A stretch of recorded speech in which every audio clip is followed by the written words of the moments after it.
오늘 말씀은요, 에베소서 1장 3절부터 6절입니다. 우리 함께 3절부터 6절까지 우리 한 목소리로 같이 낭독하도록 하겠습니다. 시작. 찬송하리로다. 하나님 곧 우리 주 예수 그리스도의 아버지께서 그리스도 안에서 하늘에 속한 모든 신령한 복을 우리에게 주시되 곧 창세전에 그리스도 안에서 우리를 택하사 우리로 사랑 안에서 그 앞에 거룩하고 흠이 없게 하시려고 그 기쁘신 뜻대로 우리를 예정하사 예수 그리스도로 말미암아 자기의 아들들이 되게 하셨으니 이는 그가 사랑하시는 자 안에서 우리에게 거저 주시는 바 그의 은혜의 영광을 찬송하게 하려는 것이라. 아멘. 이제 수요 예배 때는 특별한 날이 아니면 이제 에베소서를 이렇게 쭉 같이 강의하면서 은혜를 좀 나눌 수 있도록 하겠습니다. 여러분, 에베소서의 저자는요, 이제 사도 바울이 이제 1절에도 나와요. 그리스도 예수의 사도된 바울은 이렇게 시작하는데, 사도 바울이 AD 60에서 63년경에 이제 쓴 편지입니다. 근데 교회에서 쓴 것도 아니고 집에서 쓴 것도 아니고 이 로마 감옥에 갇혀 있을 때 쓴 서신서입니다. 그래서 우리가 이러한 서신서를 옥중서신이라고 하죠. 옥중서신. 그래서 바울의 옥중서신은 총 4편이 있어요. 오늘 에베소서와 빌립보서, 골로새서, 빌레몬서 이렇게 4편의 서신서가 있는데요. 어쨌든 이 에베소서도 바로 옥중에서, 감옥 안에서 이제 편지를 쓴 내용입니다. 에베소서는 6장으로 되어 있어요. 그렇게 길지 않죠. 짧은 이 서신서이죠. 그런데 이 짧은 서신서인데도 이 말씀의 깊이는요, 굉장해요. 신학적인 내용들이 다 담아 있어요. 그리고 바울 신학의 주요 사상들이 잘 녹아낸 성경이 바로 에베소서다 보면 될 것입니다. 그래서 신론, 하나님에 대한 내용이 나오고요. 그리고 기독론, 예수님에 대한 게 나오고, 성령론, 성령님에 대한 게 나오고요. 그 다음에 구원론, 구원에 대한 게 나오고요. 그 다음에 기독론 했나요? 예. 그 다음에 교회론, 예. 종말론, 예. 아주 그냥 신학에서 우리가 신학교에서 배울 것들이요, 여기 다 있더라고요, 보니까. 그러니까 우리 성도님들이 이 에베소서만 제대로 알면 굉장히 많이 알고 있다라고 보면 됩니다. 그래서 제가 그랬잖아요. 수요일 날에는 좀 교리적인 부분을 우리가 좀 나누면 좋겠다 했는데 오늘 새벽에 기도하는데 에베소서가 이렇게 떠오르더라고요. 예. 그래. 원래 제가 에베소서를 하려고요. 작년 8월부터 이제 제가 준비를 했었습니다. 예, 그때. 근데 이제 시간이 지나고 나서 기회가 잘 안 생겼는데 드디어 이제 기회가 생겨서 너무 감사합니다. 그래서 이 에베소서를 통해서 우리가 좀 더 성경을 깊이 있게, 그리고 또 신학적인 어떤 그런 부분까지 조금 섭렵하면 참 좋겠다라는 생각을 해봅니다. 근데 이 에베소서를 많은 신학자들이 그 많은 신학론 중에서도 가장 많이 주장하는 게 교회론이에요. 그래서 교회에 대해서 알고 싶다 그러면 에베소서를 보십시오 이렇게 이야기할 정도로 이 교회에 대한 부분이 참 잘 쓰여 있다는 것을 또 우리가 볼 수가 있습니다. 그래서 우리가 어쨌든 이 에베소서를 통해서 좀 많은 신학적인 부분들도 알게 되고요, 또 교회의 부분도 알 수 있도록 해서 좀 우리가 영적으로 또 지적으로 좀 깊이 좀 쌓아갈 수 있는 시간들이 됐으면 좋겠습니다. 어쨌든 오늘 이 말씀, 우리가 함께 같이 읽은 이 말씀 1장 3절에서 6절 말씀은요, 성부 하나님에 대한 이야기예요. 그래서 오늘 제목은요, 성부 하나님의 사역을 함께 나눌 거예요. 그러니까 성부 하나님의 사역, 좀 더 구체적으로 얘기한다면 성부 하나님의 구원 사역, 좀 더 신학적으로 얘기한다면 성부 하나님의 구속 사역, 이렇게 얘기할 수가 있습니다. 자, 그렇다면 오늘 먼저 이 성부 하나님, 삼위의 하나님, 삼위일체 하나님 중에서 아버지 하나님이죠. 이 아버지 하나님에 관련된 부분을 우리가 함께 나눌 텐데, 사도 바울은 이제 가장 우선순위 먼저 성부 하나님의 그 활동 사역을 설명하고 있어요. 그래서 3절에 보니까 첫 스타트가 어떻게 시작합니까? 찬송하리로다, 이렇게 시작합니다.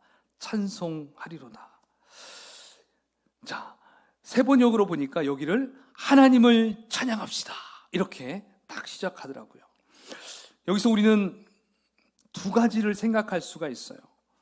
그게 뭐냐면, 첫 번째는 하나님께 드려져야 할 가장 높은 일이 무엇인가, 그리고 우리와 같은 성도들이 하나님께 해야 할 가장 중요한 일이 무엇일까? 자, 이 질문을 할 수가 있어요. 자, 여러분, 가장 첫 번째 찬송하리로다 이렇게 했어요. 그렇다면 우리가 가장 먼저 해야 될 게 무엇일까요? 정답, 찬송이죠. 찬송. 예. 그리고 두 번째, 우리와 같은 성도들이 하나님께 해야 할 가장 중요한 일은 찬양. 예. 그러니까 찬송과 찬양을 해야 할 사명을 가지고 있다는 것이죠. 근데 여러분, 찬송과 찬양의 그 차이 혹시 여러분 아십니까? 그 다음 거 한번.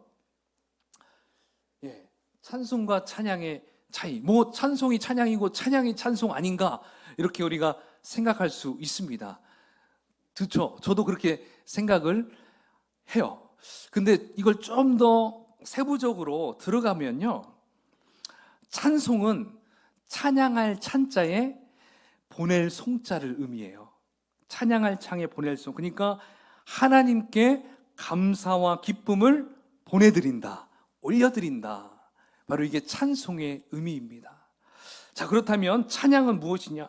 하나님과 같이 높으신 분의 하신 일과 업적을 널리 알린다. 그러니까 찬송은 누구에게 드리는 거예요? 하나님께 드리고요. 찬양은 그 하나님께서 행하신 일들을 많은 사람들에게 알리는 거예요. 이렇게 보면 돼요. 알리는 거. 아, 그분 정말 대단해. 하나님 정말 위대하셔. 이걸 이렇게 사람들에게, 그러니까 어떤 전파의 의미가 될 수 있겠죠. 그래서 찬송과 찬양을 동시에 할 수 있는 예배, 그 예배를 경배와 찬양 예배다, 그리고 찬양 예배다, 이렇게 우리가 이야기할 수가 있습니다. 그러니까 우리가 자칫 찬양하면 그냥 교회에서 부르는 노래로 우리가 국한시킬 수가 있는데, 진정한 의미에서의 찬양은 하나님에 대한 깊은 지식에서 출발하는 거예요.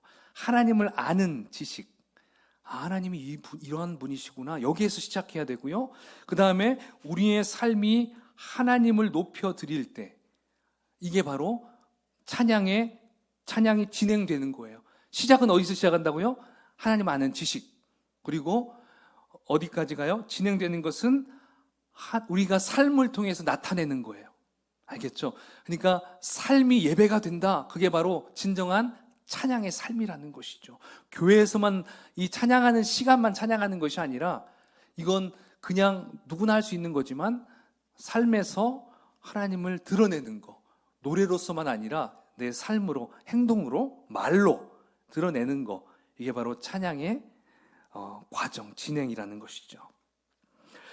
그래서 우리가 하나님에 대한 깊은 지식, 이건 무엇을 의미할까요? 지식, 아는 거겠죠. 이것은 하나님께서 나를 택하시고 나를 구원해 주셨다, 이게 바로 지식이라 생각하면 돼요. 아시죠? 이건 잘 아실 거예요. 그래서 이것을 신학적인 용어로 말한다면, 아까 제가 잠깐 얘기했듯이 구속이다, 구원이다. 그래서 하나님은 우리를 구속하신 분이다. 어떤 감옥에 구속한다는 게 아니죠. 그래서 구속이라는 것은 구원과 같은 의미예요. 죽을 수밖에 없는 우리를 딱 택하셔서 하나님의 자녀 삼아 주었다. 이게 바로 구속이라고 말할 수가 있겠죠. 자, 그러니까 하나님께서 나를 선택하시고 예정하시고 구속해 주셨다. 이 고백이 이제 우리가 부르는 찬양의 밑바탕에 깔려 있어야 한다는 것입니다. 바로 이 지식이 찬양하는 우리 밑바탕에 밑거름이 되어야 한다는 것이죠. 이처럼 하나님께 선택받은 우리가 하나님을 위해 사는 것, 이게 바로 찬양의 능력이다, 또 이렇게 말할 수가 있다는 것입니다. 만약 이러한 내용이 없이 그냥 어떤 음악을 이용한 찬양하면서 막 나에게 오는 흥분, 또 찬양의 도취, 뭐 이럴 수 있잖아요. 그렇죠? 자칫 이렇게 된다면요, 세상 음악과 다를 게 없어요. 세상 가요나 팝송이나 별반 다를 게 없어요. 따라서 우리는 이러한 지식 없이 그냥 흥얼흥얼하고 어떤 그 곡의 분위기 때문에 나가 막 이렇게 하는 것은 자칫 잘못된 쪽으로 갈 수가 있다는 것입니다. 그래서 우리가 분명히 하나님에 대해서 알고 아는 분들이 찬양을 하는 것이 진정한 찬양이 될 수 있다는 것이죠. 그래서 우리가 힘써 여호와를 알아야 되는 이유가 바로 제대로 된 찬양을 해야 되는 이유가 또 거기에 있다는 것입니다. 자, 그렇다면 우리가 찬양을 하는데 무엇이 가장 중요하다고 말할 수 있을까요? 찬양할 때 뭐가 가장 중요할까요? 솔직히 우리 개척하고 나서 제가 가장 힘들어하는 부분이 이제 악기 세션 팀이 잘 구성이 안 돼서 좀 많이 힘든 부분이 있어요.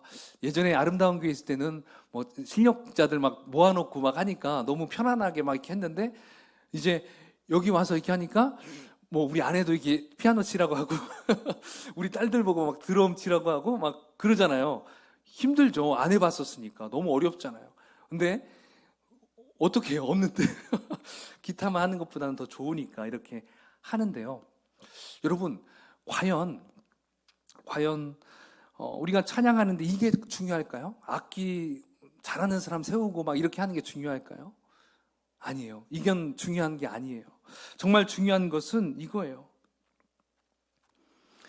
성경을 통한 하나님의 지식이 얼마나 갖고 있는가, 하나님을 아는 것, 하나님을 얼마나 사랑하는가, 얼마나 삶 속에서 하나님을 나타내며 살고 있는가, 이게 먼저 바탕이 돼야 돼요. 아무리 실력자라도요, 교회에서 아무나 맡길 수 없어요. 근데 세상 큰 교회들은 막 이렇게 술도 마시고 막 이렇게 막 하는 사람들, 막 작곡도 잘하고 막 이런 뮤지션들이 있잖아요. 그런 사람들에게 돈을 줘가면서 이렇게 세우는 경우도 있더라고요. 지휘자도 그렇고. 그건 잘못된 거죠. 우선순위가 바뀐 거죠. 가장 중요한 것은 그 사람이 하나님을 알고 있는가, 하나님을 신뢰하고 하나님을 믿고 있는가, 그게 먼저 가장 우선순위가 돼야 된다는 것이죠. 그 다음에 실력적인 거겠죠. 따라서 우리 교회도 그러한 사람들이 이 자리를 잘 메꿔주어서 잘 섬겼으면 좋겠다라는 또 생각을 해봅니다. 따라서 우리의 삶이 찬양과 예배가 되어야 한다. 이게 제가 하고 싶은 말인 것입니다. 자, 그러면 여러분, 사도 바울이 과연 무슨 일이 있었길래 이렇게 찬송하리로다 이렇게 3절에 시작하고 있을까요?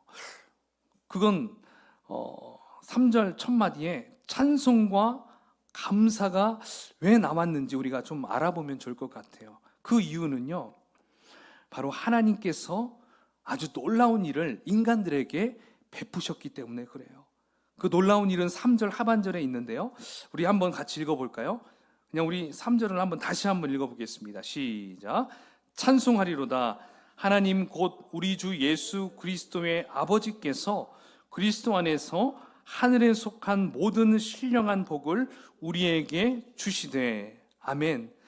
자, 무엇을 우리에게 주셨다는 것이죠? 신령한 복을 우리에게 주었다고 합니다. 그러니까 하나님께서 신령한 복을 우리에게 주셨다. 자, 그렇다면 여기에서 먼저 누가 이 신령한 복을 주었는지 한번 좀 살펴보면 좋겠어요. 바로 하나님이라고 나오죠. 하나님.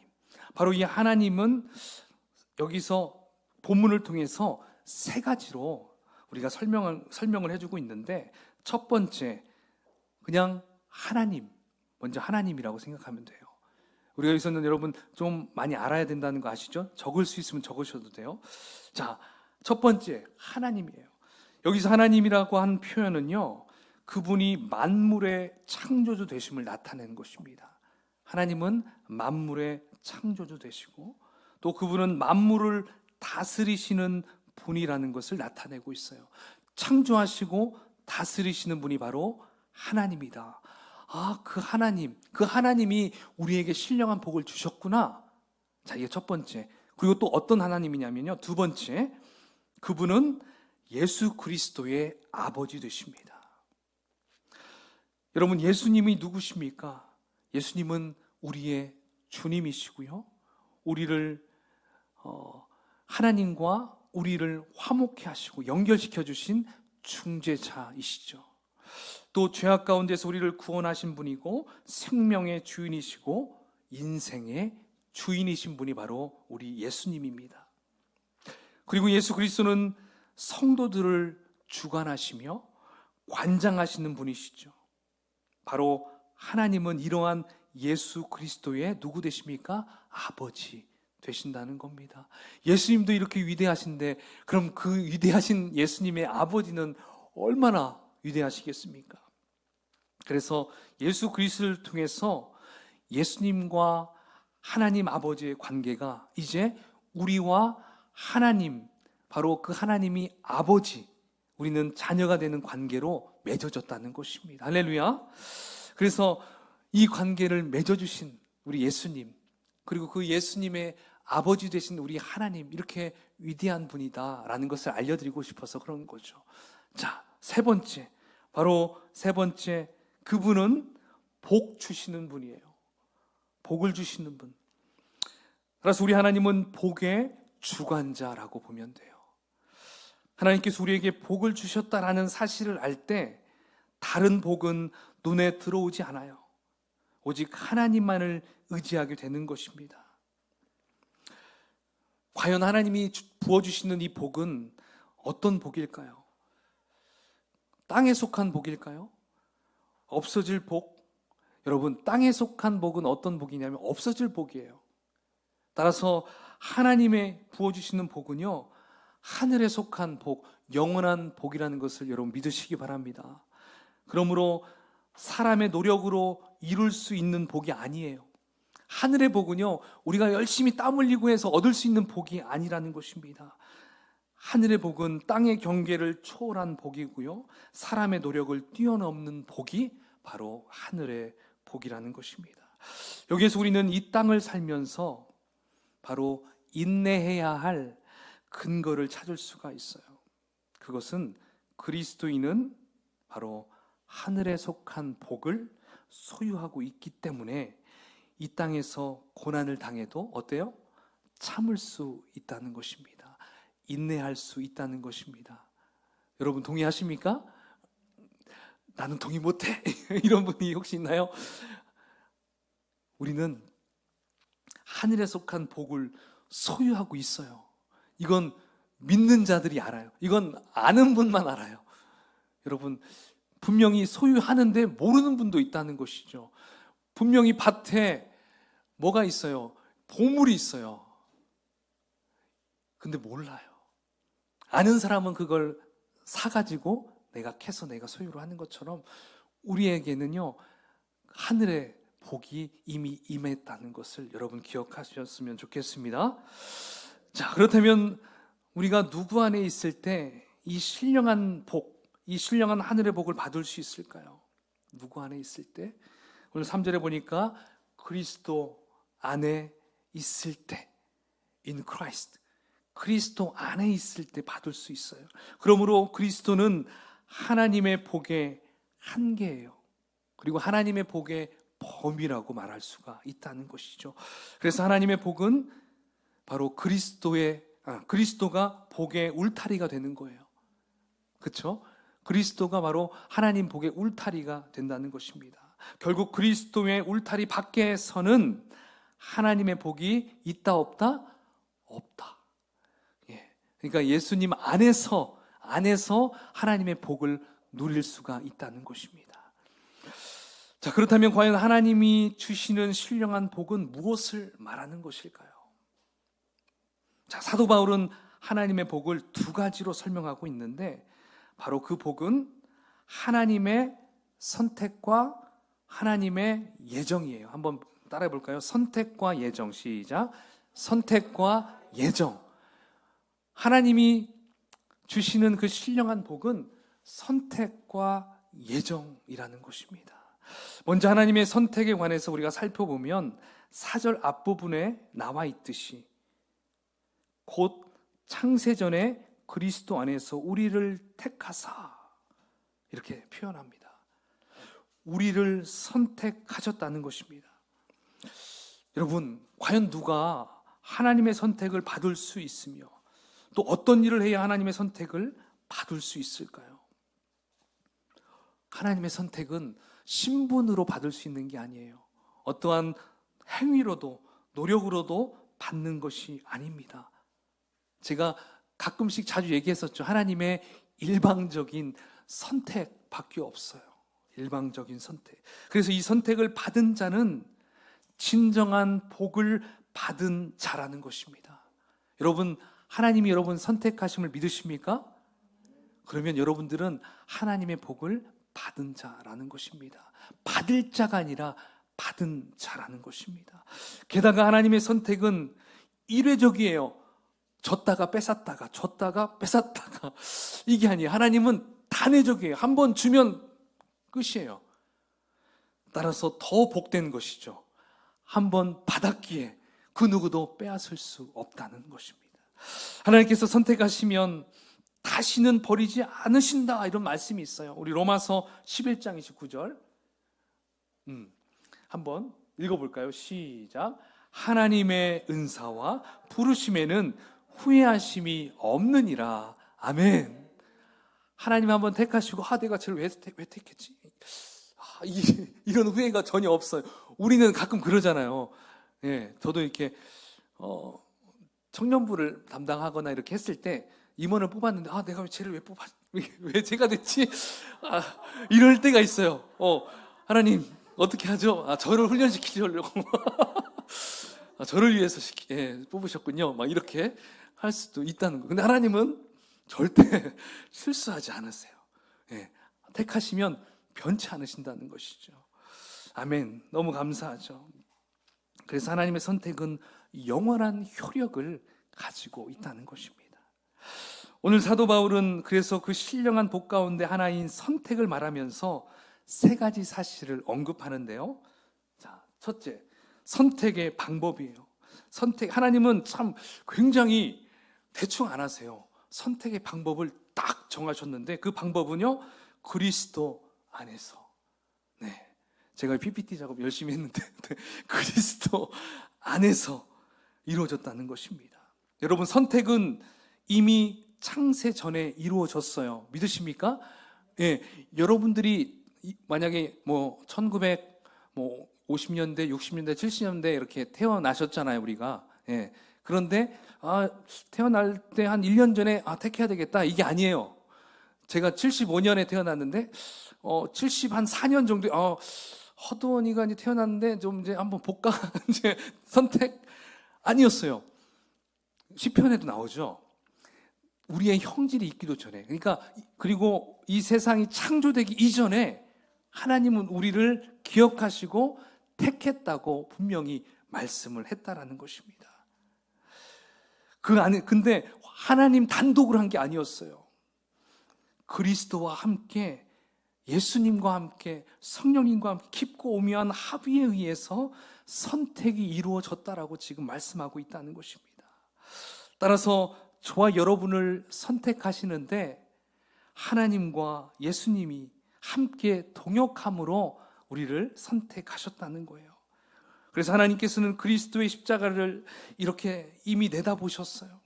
그리고 그 십자가 구속을 믿을 사람들을 이미 선택했다는 것입니다. 우리 김연랑 집사님이 예수를 믿고 그렇죠?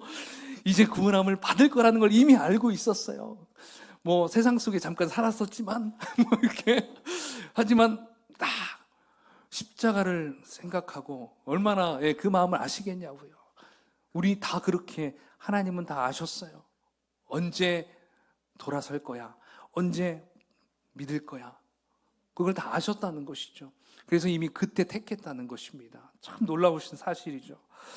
그래서 하나님께서 우리를 향한 그 선택은 너무나 고귀하고 또 고귀한 너무나 귀한 사실임을 여러분 믿으시기 바랍니다. 아멘. 자, 이제 두 번째, 선택의 시간. 자, 선택의 시간 언제입니까? 창세 전이에요. 창세 전. 아까 제가 얘기했듯이 영원한 선택, 어떤 창세 전은요, 시간이 없을 때였어요. 그냥 영원 속에서 우리를 택했다는 것입니다. 그러므로 유한한 시간에서 오는 어떤 우리에게 오는 환난과 역경, 이것은요, 영혼에서 선택된 성도를 무너뜨릴 수 없다라는 것입니다. 예. 시간이 침범할 수 없는 영혼에서 우리는 선택을 받았기 때문에 그렇다는 것입니다. 그러므로 하나님의 복은 흔들릴 수 없는 확고부동한 복이라는 것이에요.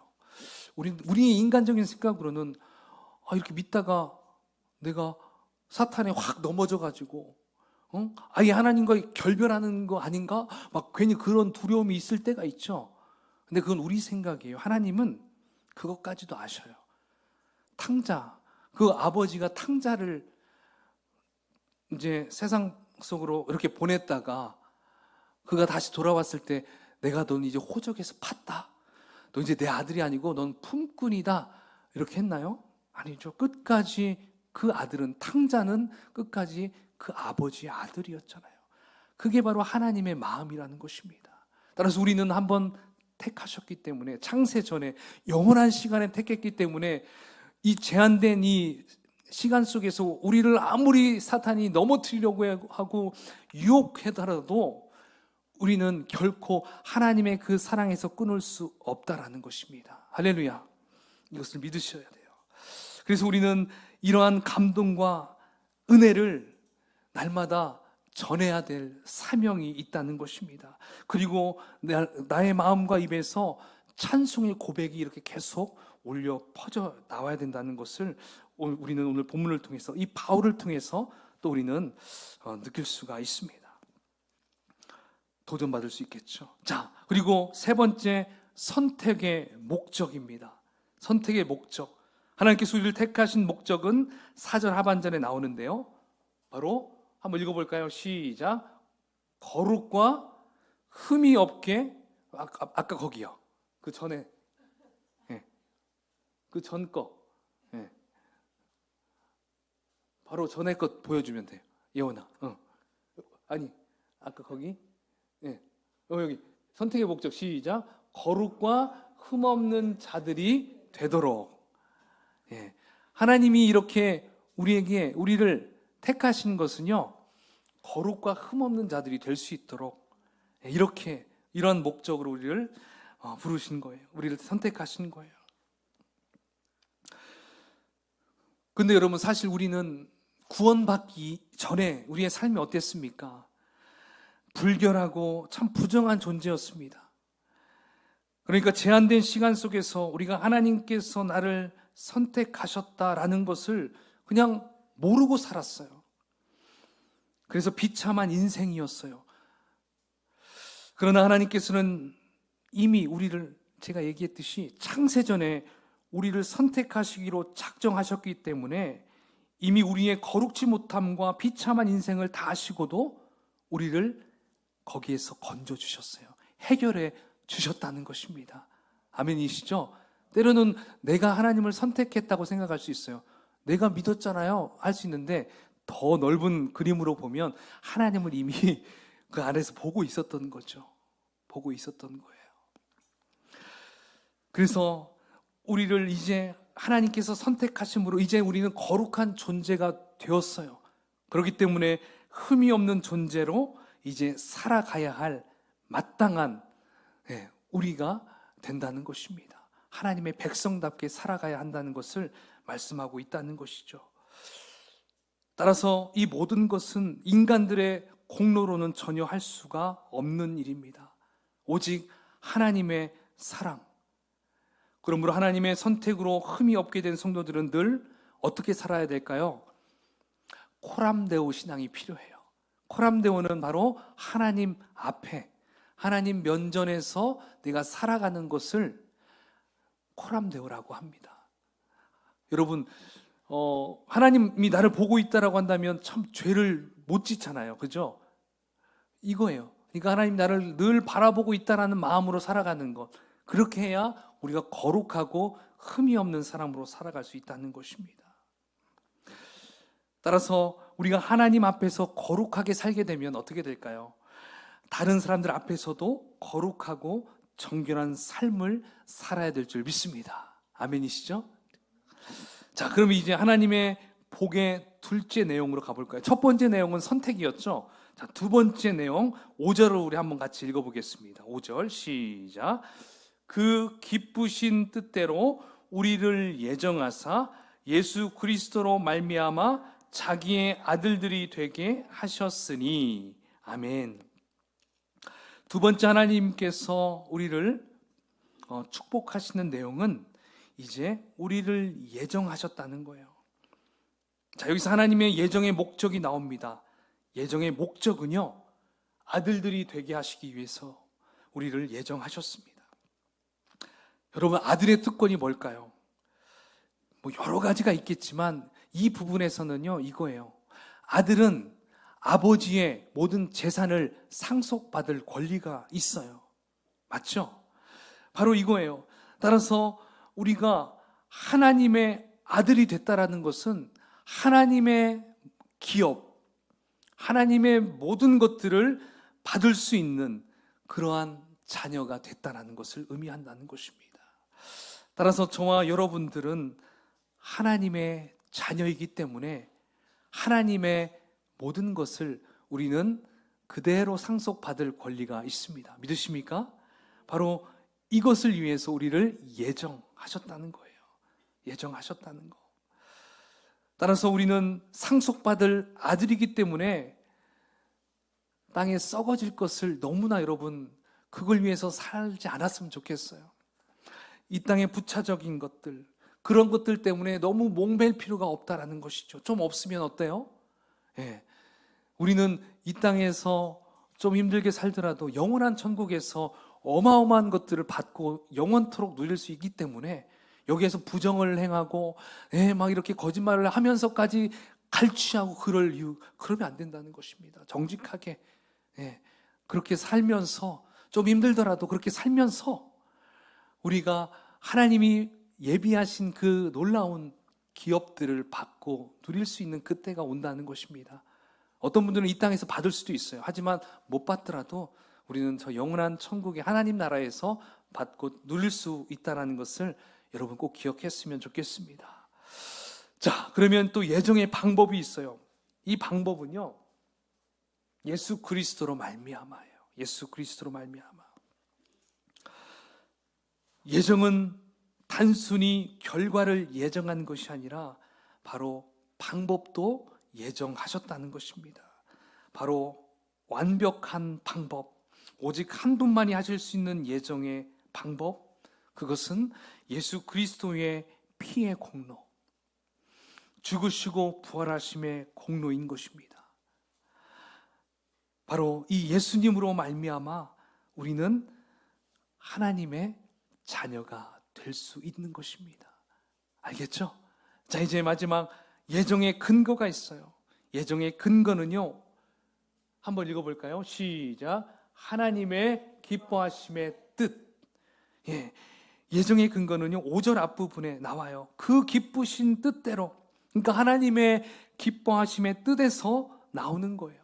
이렇게 우리를 예정하신 것은요, 하나님께서 너무나 기뻐하실 일이기 때문에 이렇게 우리를 예정하셨다는 것입니다. 본인이 하실 것에 대해서 하나님은 이미 웃고 계셨다는 것입니다. 웃고 계셨어요. 그래서 우리는 여기에서 하나님의 구원은요, 하나님의 구속 사역은 주먹구구식으로 그냥 대충 한 것이 아닌 것을 우리는 분명히 확인할 수가 있습니다. 바로 전능하신 하나님의 예정이 이미 오래전에 우리의 구원을 위해서 있었던 것입니다. 할렐루야. 우리도 여러분, 아들 이렇게 결혼하고 이렇게 아이가 임신했을 때 어떻게 합니까?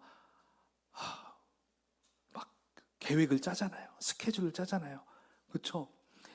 저희도 이제 아내가 첫애를 가질 때 삼겹살을 먹어야 아이가 순산할 수 있대. 그래가지고 저에게 삼겹살을 꼭 사달라고 해가지고 그날 삼겹살 먹고 우리 지원이를 그냥 이렇게 순산했었어요. 우리 사람들도 계획을 하고 그 다음에 뭐 아이들을 위해서 이렇게 준비하잖아요. 옷도 준비하고 그리고 막 여러 가지 막 계획을 짜잖아요. 하물며 하나님께서 우리를 구원하시기 위해서 대충 하시겠냐고요. 영원 전부터 우리를 위해 계획하셨어요. 이 조이풀 교회도 계획하시고 이곳에서 모여서 함께 예배할 수 있도록 다 구상했던 것이죠. 그러니까 하나님은 정말 너무나 놀라우신 분이에요. 그 하나님의 은혜가 여러분 그냥 은혜지 뭐 이게 아니에요. 놀라운 은혜라는 것이죠. 표현할 수가 없을 정도로. 따라서 하나님의 이 계획은요 누구도 깨트릴 수 없다는 것입니다. 이것은 무너질 수도 없어요. 누구도 계획의 이 실행을 방해할 수도 없습니다. 하나님의 구원과 또 이것은 이미 확실한 사역이고 앞으로도 확실한 일인 것을 여러분 믿으시기 바랍니다. 성부 하나님의 선택과 예정으로 말미암아 바로 구원은 시작되었고 견고하게 진행되고 있습니다. 사도 바울은 이렇게 서막을 성부 하나님에 대해서 이렇게 쫙 시작했어요. 열었어요. 이제 다음 주는 기대하시라 개봉박두 성자 하나님 예수님에 대해서 이제 쫙 펼쳐집니다. 네. 강해설교인데 이렇게 그래도 잘 웃어주셔서 감사합니다. 네, 바로 이거예요. 네, 에베소서 말씀이 저도 굉장히 좀 딱딱하고 어려울 줄 알았는데 이렇게 깊이 파고 보니까 놀라운 게 막 이렇게 나오더라고요. 어쨌든 오늘 말씀을 정리하겠습니다. 한 가지 좀 여러분들에게 질문해 볼게요. 여러분들은 하나님의 선택과 예정 가운데 구원받은 자녀임을 믿으십니까? 아멘. 아멘. 그렇다면 우리가 어떻게 구원받은 백성으로 살아가야 할까요? 어떻게? 그것은 거룩하고 흠이 없는 그러한 백성으로 살아가야 할 줄 믿습니다. 가끔씩 우리가 죄를 저지를 수 있어요. 그렇죠? 이 세상에서 살아가면서 죄는 충분히 우리를 넘어뜨리려고 유혹할 것입니다. 그렇다면 그때 어떻게 할 겁니까? 그 죄에 그냥 자빠져야 될까요? 아니죠. 우리는 이걸 믿어야 돼요. 이 죄는 나를 넘어뜨릴 수 없어. 아멘? 왜냐하면 하나님이 나의 아버지 되시기 때문에. 그리고 내가 설령 죄를 범했을지라도 예수 그리스도의 보혈을 의지해서 그 보혈로 내 죄를 씻고 그 죄를 명령해서 쫓아버리면 된다. 이걸 기억하면 돼요. 여러분 이걸 망각해버리면요 우리가 막 스스로 그 죄의 굴레에 빠져 들어가요. 알겠죠? 따라서 우리는 이 사실을 꼭 기억했으면 좋겠습니다. 왜냐하면 우리를 하나님께서는 선택했고 예정한 하나님의 백성이기 때문에 그렇다는 것이죠. 아멘. 이 시간 우리 한번 같이 좀 기도했으면 좋겠습니다. 하나님, 정말 하나님께서 나를 창세 전부터 기억하시고 하나님의 자녀 삼아주셔서 정말 예수 그리스도 안에서 그 어떠한 것도 결코 빼앗을 수 없는 하나님의 고귀한 자녀로 아들로 딸로 삼아주심에 감사합니다. 주님, 내가 하나님의 자녀답게 그 백성답게 살아갈 수 있도록 하나님께서 늘 함께하여 주시옵소서. 아니 제가 먼저 하나님 면전 앞에서 살아간다는 그 마음으로 거룩하고 흠이 없는 백성으로 살아갈 수 있도록 주님 도와주십시오. 우리 같이 이 시간 한번 기도하는 시간 갖겠습니다.